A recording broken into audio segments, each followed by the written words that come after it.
చాలామంది engineering students అడగండి వెళ్ళి వాళ్ళు సఫర్ అయ్యేది ల్యాబ్ ఫెసిలిటీ సరిగా లేక. పొరపాటును కూడా మీ పిల్లల్ని ఇంజనీరింగ్ జాయిన్ చేస్తుంటే ల్యాబ్ ఫెసిలిటీ లేని కాలేజ్ జోలికి కూడా వెళ్ళదు, ప్లేస్మెంట్లు ఉన్నా వెళ్ళదు. ఎందుకంటే చాలా చోట్ల మెకానికల్ అంటే పాత ల్యాబ్లు ఉంది. సార్ వెళ్ళి చెక్ చేసుకోండి, పెద్ద రాకెట్ సైన్స్ ఏం కాదు సార్. ఫస్ట్ ల్యాబ్ చూపించమని అడ్మిషన్ తీసుకోవడం. మా పిల్లలు ఒక 100 మంది మా దగ్గర ఏఐ కోర్స్ తీసుకుంటే ఈ 100 మంది ఏఐలో ప్రాక్టీస్ చేయగలిగే మెషిన్స్ మా దగ్గర ఉన్నాయని చెప్పి ఎవరైనా డిబేట్కి రావచ్చు. ల్యాబ్ ఫెసిలిటీ ఇవ్వాల్సింది కాలేజెసే. పేరెంట్స్ ల్యాప్టాప్లు కొనాల్సిన అవసరం లేదు. ల్యాబ్ ఎందుకు ఇవ్వట్లేదు కాలేజెస్?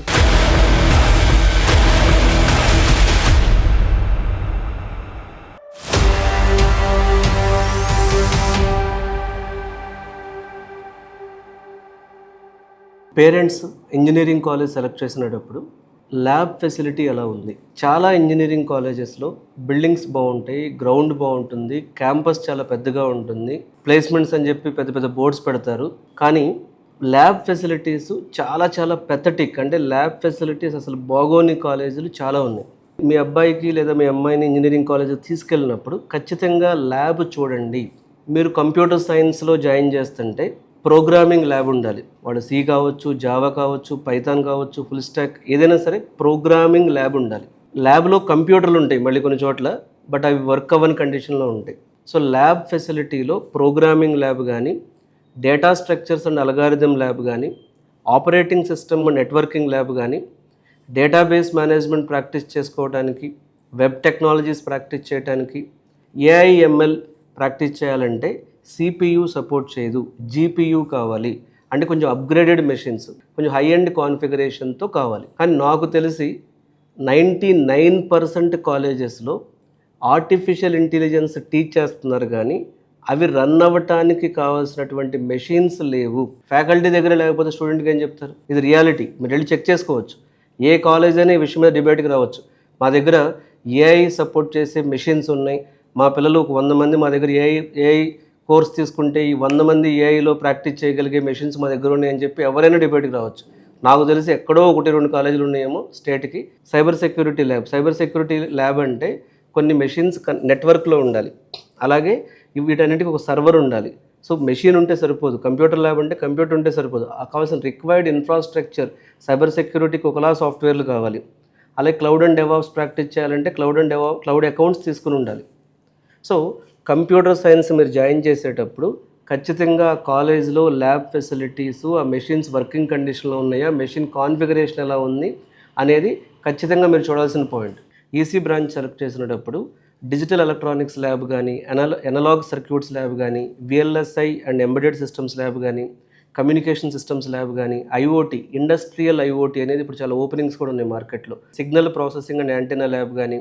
అండ్ ఫ్యూచర్లో ఈ ఎలక్ట్రానిక్స్ పిల్లలకి చాలా బాగుంటుంది ఫ్యూచర్.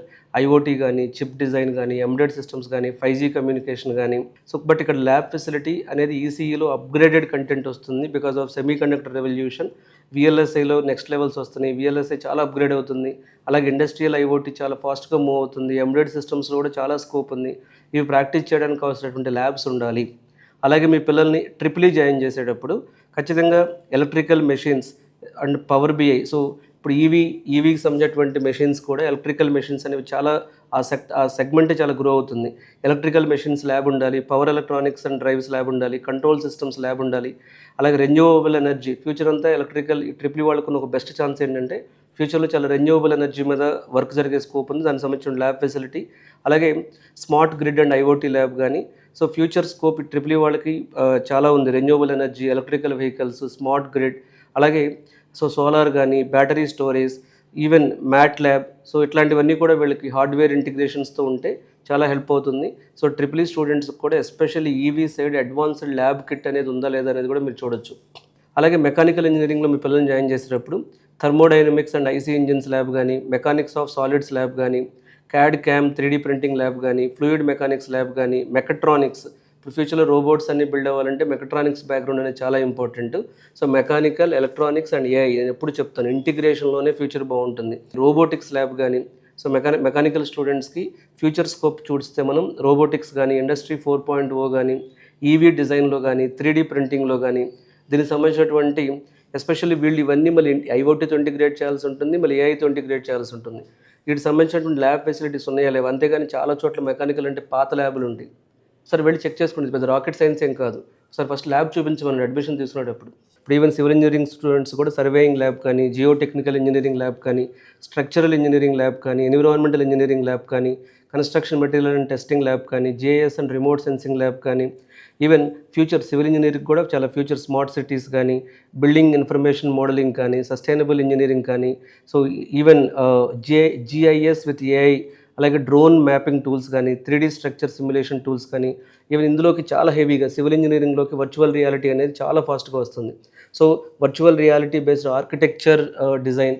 సో ఇక్కడ ఇప్పుడు వరల్డ్ చేంజ్ అవుతుంది, ప్రతి చోట టెక్నాలజీ, ఐఓటీ అనే టెక్నాలజీ కానీ, లేకపోతే ఈవీ టెక్నాలజీ కానీ, లేకపోతే ఏఐ టెక్నాలజీ కానీ, ప్రతి చోట ఆగ్మెంటెడ్ రియాలిటీ, వర్చువల్ రియాలిటీ ఇవన్నీ ఇంటిగ్రేట్ అవుతున్నాయి. కాబట్టి మీరు జాయిన్ అయ్యే కాలేజెస్లో ల్యాబ్ ఫెసిలిటీస్ని అప్గ్రేడ్ చేశారా లేదా?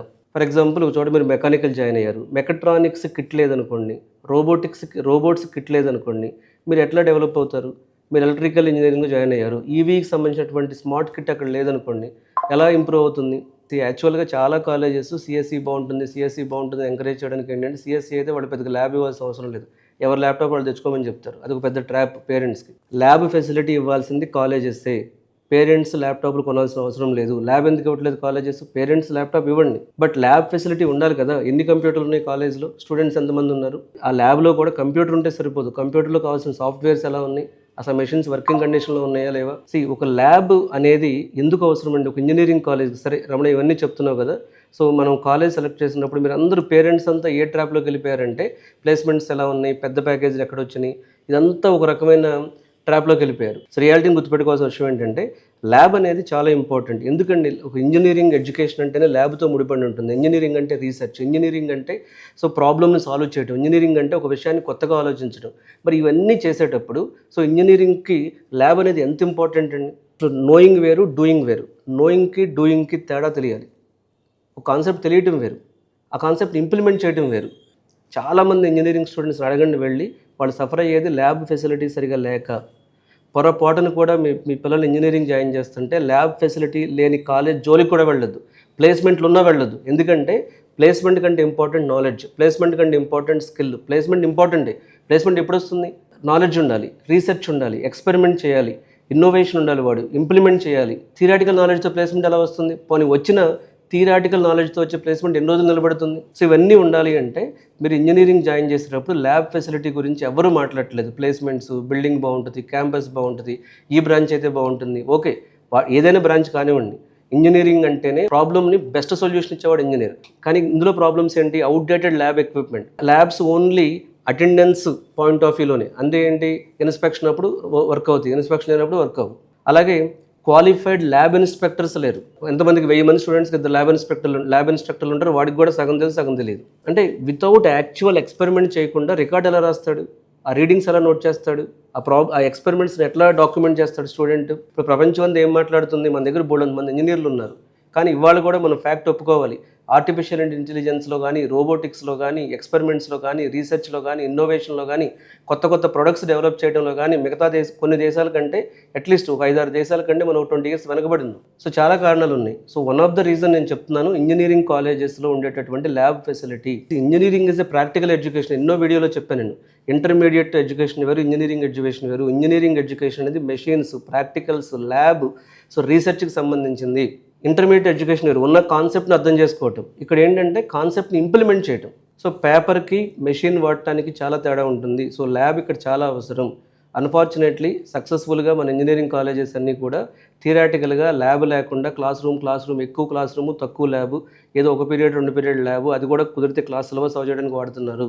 సో దయచేసి ప్లేస్మెంట్ రావాలంటే ఇండస్ట్రీ నాలెడ్జ్ ఉండాలి, ఇండస్ట్రీ రెడీ అవ్వాలంటే ప్రాక్టికల్ నాలెడ్జ్ ఉండాలి, ప్రాక్టికల్ నాలెడ్జ్ రావాలంటే ల్యాబ్ ఉండాలి, ల్యాబ్ ఇన్స్ట్రక్టర్ కరెక్ట్గా ఉండాలి, ల్యాబ్ అడ్వాన్స్డ్గా ఉండాలి, ఫ్యూచరిస్టిక్ ఉండాలంటే ల్యాబ్ ఉంటే సరిపోదు, ఎప్పటికప్పుడు కాలేజెస్ అప్గ్రేడ్ చేయాలి. ఇప్పుడు ట్రిపుల్ ల్యాబ్ ఉంది, ఒకప్పుడు ట్రిపుల్ ల్యాబ్ ఎలా ఉండేది? ఈవీకి సంబంధించినటువంటి కిట్స్ ఉండే కాదు, ఇప్పుడు ఈవీ కిట్స్ ఉండాలి. ఈసీ ల్యాబ్ ఉంది, ఒకప్పుడు ఇండస్ట్రియల్ ఐఓటీ కిట్స్ ఉండే కాదు, ఇప్పుడు ఇండస్ట్రియల్ ఐఓటీ కిట్స్ ఉండాలి. అలాగే మన కంప్యూటర్ సైన్స్ ల్యాబ్ ఉంది, ఒకప్పుడు జీపీయూలు అవసరం లేదు, ఎందుకంటే బేసిక్ మెషిన్ మీద నార్మల్ సిపియూ మీద మన ప్రోగ్రామ్స్ రన్ అవుతాయి. ఇప్పుడు ఏఐ రన్ అవ్వాలన్నా, సో అడ్వాన్స్డ్ డేటా ప్రాసెసింగ్ జరగాలన్నా, మెషిన్ లెర్నింగ్ అల్గారిథమ్స్ రన్ అవ్వాలన్నా, డేటా సైన్స్ రన్ అవ్వాలన్నా ఖచ్చితంగా సో జీపీయూస్ ఉండాలి. ఏఐ ల్యాబ్ అనేది అప్గ్రేడ్ అవ్వాలి. అలాగే సివిల్ ల్యాబ్ ఉంది. ఇప్పుడు వర్చువల్ రియాలిటీ టెక్నాలజీ వాడితే so they can come up with the real design. So civil ఇంజనీర్కి వర్చువల్ రియాలిటీ డిజైన్ ఇచ్చి చూడండి, సో చాలా అప్గ్రేడ్ అవుతుంది అది. సో ల్యాబ్ అనేది చాలా ఇంపార్టెంట్. సో మీరు పేరెంట్స్, పిల్లలు అలాగే స్టూడెంట్స్ కూడా మీరు దయచేసి మీ కాలేజ్ సెలెక్ట్ చేసినప్పుడు అక్కడ ల్యాబ్ ఫెసిలిటీస్ గురించి కూడా ఆలోచించండి. ఇలా ఇంకా ఎవరైనా ఇంజనీరింగ్ కాలేజ్ సెలక్షన్ గురించి కానీ, బ్రాంచ్ సెలక్షన్ గురించి కానీ, ప్లేస్మెంట్స్ గురించి కానీ, ల్యాబ్ గురించి కానీ, ఫ్యూచర్ స్కిల్స్ గురించి కానీ, అట్లాగే టెక్నాలజీ విషయాల్లో కానీ మీకు ఏమైనా డౌట్స్ ఉంటే కెరీర్ గైడెన్స్ విత్ రమణ ఛానల్లో ఈ వీడియోలో వచ్చిన నెంబర్కి కాల్ చేసి అపాయింట్మెంట్ తీసుకుని హైదరాబాద్లో నన్ను వచ్చి కలవచ్చు.